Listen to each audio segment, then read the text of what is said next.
Il y a quelques mois, je rencontrais une situation difficile, c'est-à-dire que je venais de quitter mon ex-conjoint qui était avec qui était une relation très toxique. J'avais également une relation toxique avec un membre de ma famille. Pendant le coaching, j'ai dû être aidante en fin de vie, la fin de vie de mon papa. Et après, j'ai dû faire face à son décès, à faire les étapes de deuil. J'avais besoin de prendre confiance en moi, de reprendre confiance en moi surtout, d'avoir une estime de moi-même, sachant qu'on m'avait proposé un poste de formatrice d'adulte que maintenant j'ai, dont je suis très contente, mais parler devant beaucoup de personnes, c'est pas évident. Il faut savoir être efficace et spontané aussi. Et pour ça, il faut avoir de la confiance.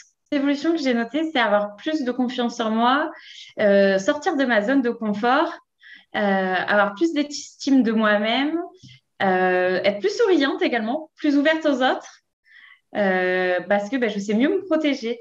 Aujourd'hui, ma situation est que personnellement, je ne suis pas retournée dans les bras de mon ex, car c'était quelque chose que je faisais régulièrement vu que je manquais de confiance en moi.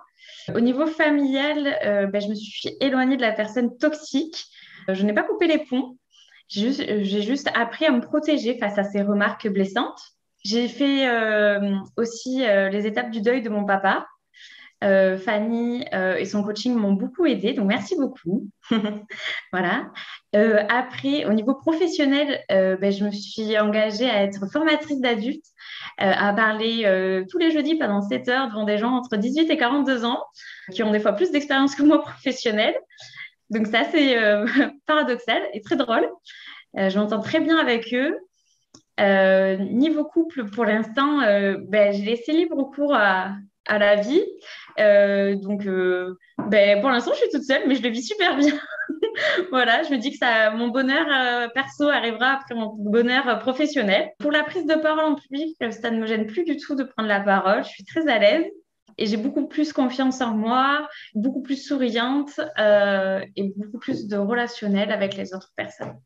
Ok, merci beaucoup Lindsay pour ce partage. Bravo à toi, tu as une façon de dire les choses aussi avec beaucoup de maturité, je trouve. Enfin, juste voilà, c'est un petit mot personnel que je voulais faire à la fin de ce témoignage avec beaucoup de maturité. C'est vrai qu'on a eu un coaching assez intense émotionnellement. Et aujourd'hui, tu es une jeune fille qui est vraiment rayonnante. Hein. On t'était pas forcément comme ça au début du coaching. Non. Là, tu es, dans un rayonnement, tu souris et bravo encore. Je voulais vraiment te dire bravo et te féliciter parce que tu as fait preuve d'une force énorme pour surmonter l'épreuve aussi que tu as dû surmonter pendant notre coaching. Hein. Franchement, la façon dont tu le dis aujourd'hui, ça prouve vraiment que tu as fait un gros travail sur toi et que le chemin est loin d'être fini, hein. Je sais que là, tu mets du D'accord. détachement et tu essaies de prendre du recul. Mais en tout cas, franchement, pour moi, tu as été aussi d'un grand apprentissage. Donc, merci infiniment de m'avoir choisi aussi.